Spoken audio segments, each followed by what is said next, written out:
Hello, and welcome to the Narrowing Path, Walking the Spiritual Walk. My name is Steve Van Eiderstein. Thank you all for joining me tonight as we do the reading for Chapter 6 from the book we are currently going through. That book is I Was a Pagan by V.C. Kitchen.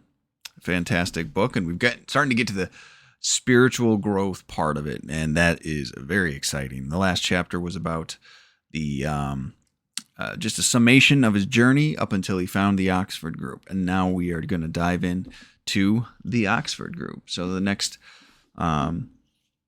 chapter is called, This Business of the Oxford Group.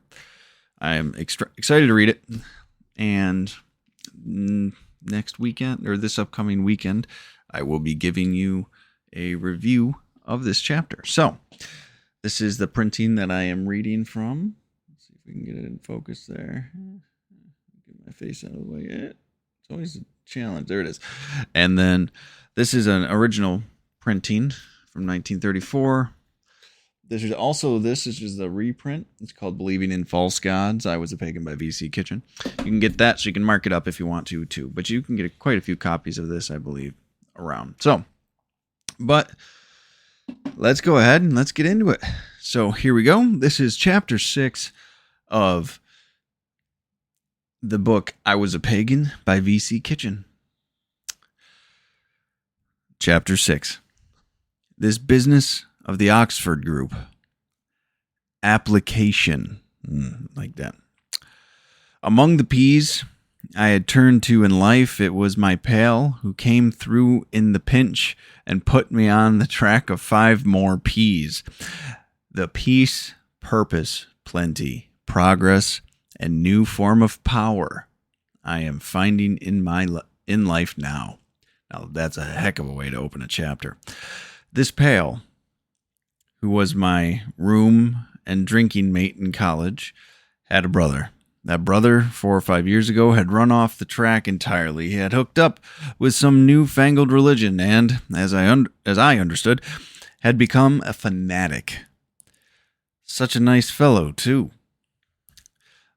My friend and I speculated over our cocktails on the nature of this curious religion, and which the newspapers of the day referred to as Buckmanism. Buchmanism. Its principal attraction, we had heard, was the confession of sins. Rumor had it, moreover, that these confessions were shared by sinners and shamelessly gobbled up by an assortment of mixed guests at a so-called house party. I at once imagined a sort of exotic atmosphere, tiger skin, firelight, and bowls of roses. We tried to picture ourselves in such a session, and there came to mind certain sins that I might tell, and others I certainly would not. We never, however, peeked behind the scenes of any of these orgies until one winter when the Oxford group held a dinner at the Hotel Plaza in New York. My friend's brother did not invite me, which peeved me a bit. If they were trying to interest important people, I felt that I was certainly one of their most likely prospects, and I told my friend I wished his brother would count me in the next time they held a party of that sort. Well, I admit I felt more than a passing curiosity in the movement. I felt that they might have some psychological answer or some other stunt I could use in my book, and when an invitation finally came to attend an Oxford group house party at Briarcliff Lodge, New York, I was more than willing to run up there for the weekend. Not knowing what it would be like, my friends and I and another man, spent a couple of hours in a speakeasy, which gave us a rollicking start. We also stole some bottles in our bags and took a few revivers on the way to Briarcliff. By the time we sauntered into the dining room, we were quite perked up, though we soon discovered that among the 600 or so people there assembled, Ours were probably the only fiery breaths. Everybody, however, seemed to be having a wonderful time, and they did not look at all like the anemic, chinless characters I had always associated with religious or non-drinking people. They were astonishingly healthy and vivacious looking lot, clear of skin, and, what impressed me most, with a remarkably straightforward gaze and a clarity and sparkle to the eye that I had rarely seen before in any company. The company itself, I found, was made up of people of all kinds from various countries. A Chinese diplomat was there, an army officer from India, an accountant from Holland. The son of a member of parliament dined with the daughter of a pioneer statesman from South Africa. The rector of an Edinburgh church bore the same name and sat at the same table as an ex-leader in the Communist Party in Scotland. A student of the Sorbonne broke bread with a former chaplain of Harvard. An assistant secretary of agriculture, a member of the former retinue of Kaiser Wilhelm, the pastor of a fashionable New York church, a family which had motored all the way from California, an actress, an ex-bootlegger, a banker, a member of the New York Stock Exchange, a stenographer, and a lady doctor where few of the others I happened to meet. Quite a mix. My own dinner companion was an ex-soldier, businessman, and big game hunter from South Africa.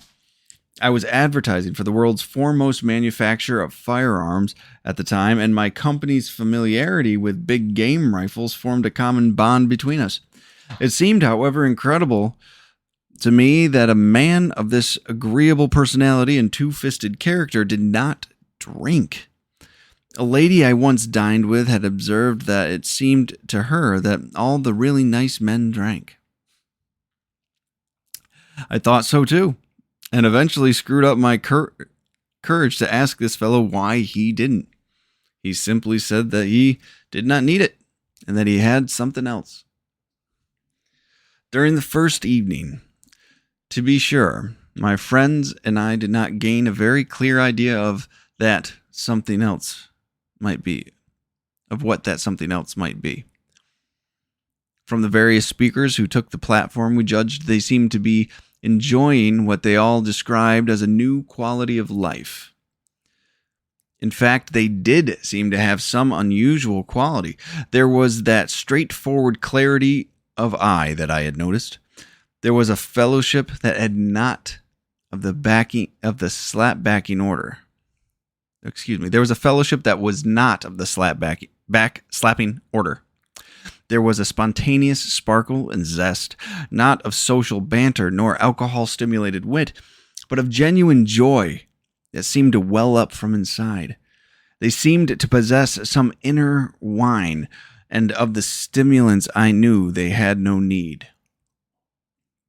The first man to speak that evening had long been an executive secretary of one of our best-known universities.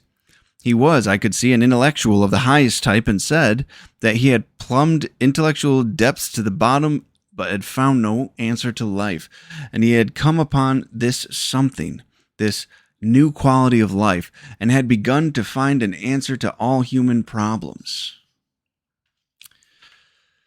This man's experience set me thinking. His search had lasted much longer than mine, and he had found, as I had, that the quest was barren of result. Yet he, too, had found something else, a something, whatever it was, that I myself very much wanted to find. A little later in the evening, another educated authority spoke. It was a lady this time.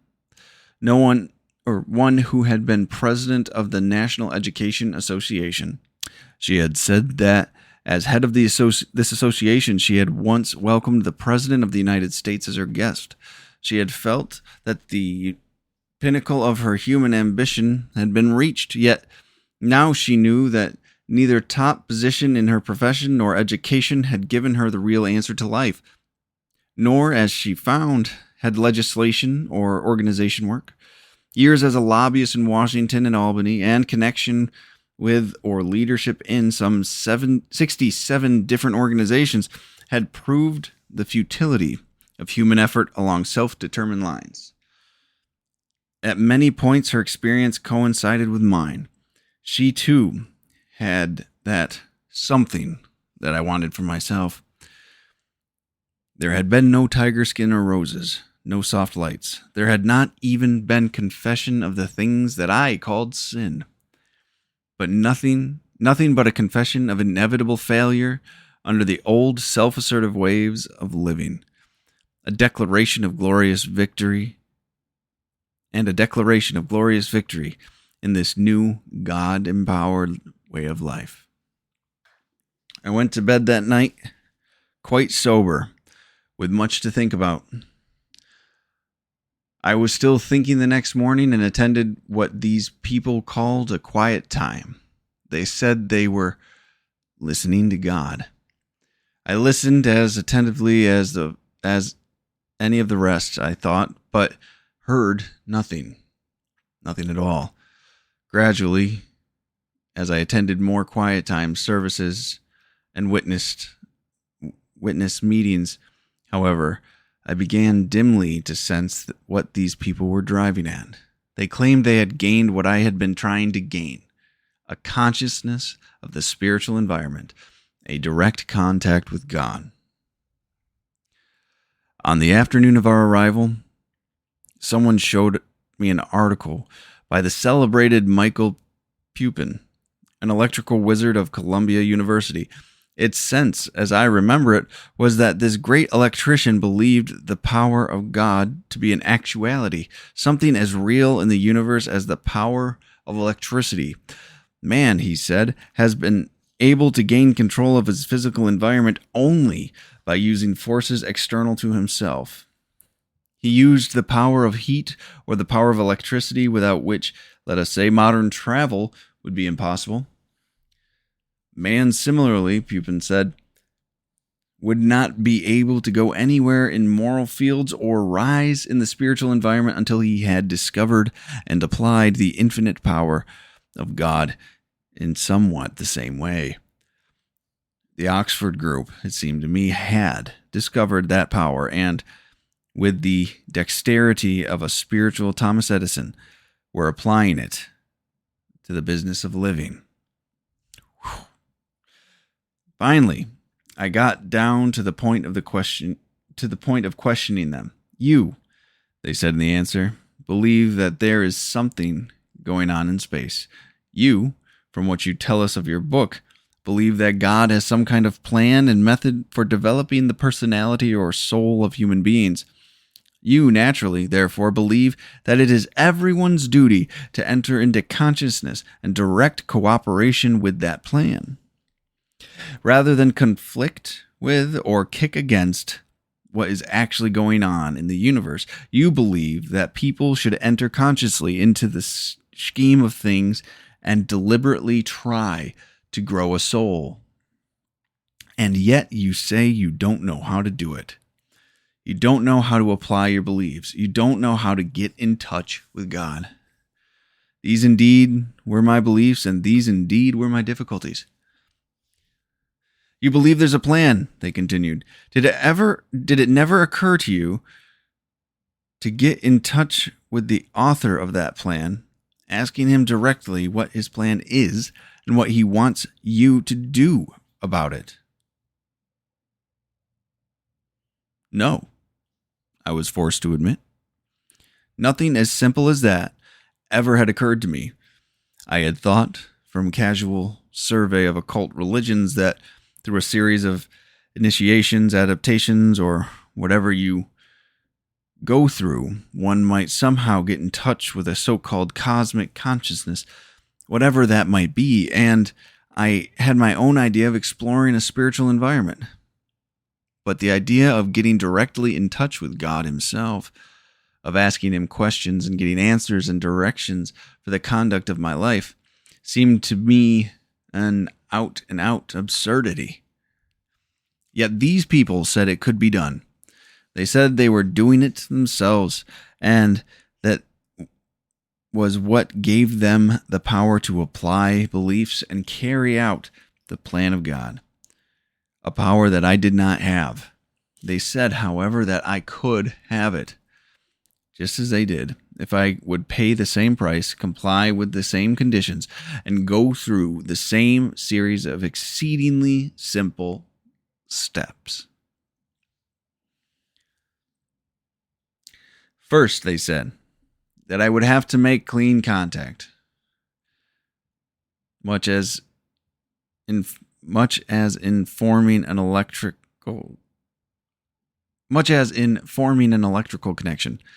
In setting up aerials for the family radio, I had scraped the ends of copper wire often enough to know that to get my contact points clean, they said I would have to face up to my sins. And sin, they defined as anything which came between me and any other person or stood between me and God. Then they said I would have to surrender my will and make it subject to the will of God.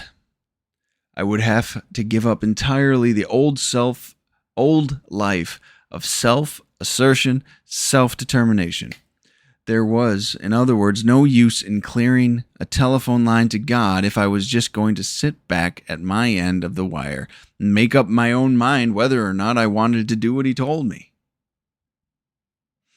They also said that just as I would not trust a willful child to get with an automobile, God would not trust me with any of his dynamic spiritual power unless he knew that I was going to use it as Jesus Christ would use it, for purposes of absolute honesty, absolute purity, absolute unselfishness, and absolute love. Here were posers for me, and I promptly tried to dodge the issue. This, as I found later, is what nearly everybody tries to do. No sooner is a person faced with the challenge of being absolutely honest and owning up to the kind of person he really is, no sooner is he faced with the idea of giving up his own sweet will in life than he ducks hastily for cover and hunts up an alibi of some kind. At precisely this point, for instance, I have heard person after person who has been challenged start to criticize the Oxford group. They've no business to wash their dirty linen in public, says one. I wouldn't share for anything, says another, adding that his or her religion is too sacred to wear upon my sleeve. I know these dodgers by now. I know them well. Particularly regularly are those who protest that there are other ways to find God, such as looking for God in others, through nature, beauty, truth, and goodness, through anything but the ugly necessity of looking oneself in the face and really admitting one's sins to God and man. There are the conservative-minded to whom the entertainment of a new idea of any kind is literally agony. There are those who come to the Oxford group meetings just out of curiosity and form an unjust conclusion from an inadequate contact. There are the misinformed people who do not know what it is all about, and there are those who know only too well what it is about and are afraid to face so radical a change in themselves. All in all, these people who, whatever else they feel, see clearly that the challenge to absolute honesty, purity, unselfishness, and love is something that threatens their complacency in life, and something which is likely to destroy their self-approval. As a psychologist says, we will always stand at bay and fight to the bitter end to retain our self-approval. We, he goes on, deny the accusation against us. We revile the accuser. We argue. We grow hot and red in anger. We bluff. We lie to defend our reputation. I too did all these things, or nearly all of them, when I first felt the challenge of the group. I lied, for instance, by saying that I did not have any sins in particular. I might have had some in my younger days, but not now. Drinking and smoking I did not consider a sin. As for impurity, I would not, of course, like all my actions published, nor would I care to throw my thoughts on a screen where all might read. Tell dirty stories? Yes, funny ones. No harm in that. As for summer escapades with the family away, well, they are not as raw as they used to be and did not worry me at all. When finally it came to my business, social, and amateur theatrical accomplishments, to my opinion of myself, to my brain, and what I secretly considered was intellectual giantism, I felt I had good reason to be proud rather than ashamed. My conversations with the group by now had simmered down to a two-man basis. In the lobby of the hotel, there were, as I have said, no tiger skins or shaded lights. There was no mixed company, not even a public confession. I was talking to one other man who, from his own story, had been as big a reprobate as I. And yet, as I talked, I stuck pretty closely to a rather hand-picked list of sins. I did not want to let him see the really nasty things inside of me, and the things that I was most ashamed of. I did not want to guess what a rotter I had really been and still was. So I wound up by saying that my sins were really not troubling me at all. My real trouble, I glibly lied, was simply confusion, inability to see that what we were living for, inability to solve both the why and the how in life. I also squirmed a bit, both openly and mentally, about that other challenging requirement, to surrender my will. If I promised to do whatever God told me to do, if he could speak to me at all, which I still did not quite believe, he might tell me to do something that I could not or jolly well did not want to do. If he told me to be absolutely honest, for example, that was clearly impossible in the advertising business. At least it would be most embarrassing, highly uncomfortable, and probably unprofitable. God also, I thought, might lead me apart from my family spiritually, geographically, or both. He might start me living on some higher spiritual plane or send me to China as a missionary while leaving my wife and children behind. I developed an unexpected fondness for my wife and children. If they were to be left behind or were on the road to hell, I very nobly would stay behind and go to hell with them. Then, too, I argued to myself, God might tell me to stop drinking and smoking. There were, I knew, no rules. There were, I knew, no rules about anything like this in the Oxford group. You did not have to stop anything when you surrendered your life to God. But after that, God might tell you to stop. And if at any time I was called upon to quit my tobacco and alcohol, there would, I was sure, be no more fun for me in life. I had known before that my difficulty in bungling my plan number 3 lay in not wanting to lead the good life. Here apparently were people who did want to. They, in some way I did not quite understand, got fun out of being moral. They must be different from me, and the good life might, therefore, be all right for them. Probably they had never known any other kind of life, but no, sir, not for me. Not if it came to giving up drinks and smokes. No, sir, not for me. That was the general conclusion I came to after a weekend at Briarcliff. They were an unusual and interesting lot of people, and they had some sound ideas. The quality of life they talked about would be good for quite a lot of other people that I knew, but I was sure that when my own life even I was sure that it would make my own life even more uncomfortable than it was already, and so I did not want it for myself. I wanted something I could not turn to for solace. I wanted something I could turn to for solace, I wanted, in short, to keep on with my cocktails and all my other comforts. And while my pal and I talked the matter over with surprising animation and with much greater agreement than had been usual of late, we also finished up our gin as we drove home that night.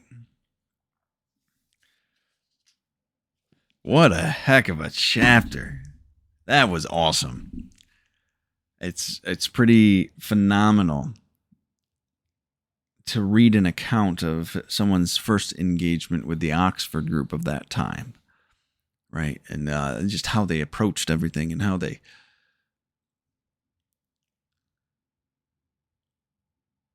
presented it. I love that. I love that last part where he says the Oxford group didn't tell me to do anything. But that he was scared that God would ask him to stop. And he would have to give things up. And therein lies the rub. So, an incredible chapter. Absolutely loved it. I hope y'all enjoyed it too. And I am very much looking forward to doing the review of this chapter. And I appreciate everyone that jumps on and listens to this. I really, really do. I hope y'all are getting something out of this book right along with me. So thank y'all for joining me, though. And until next time, thanks.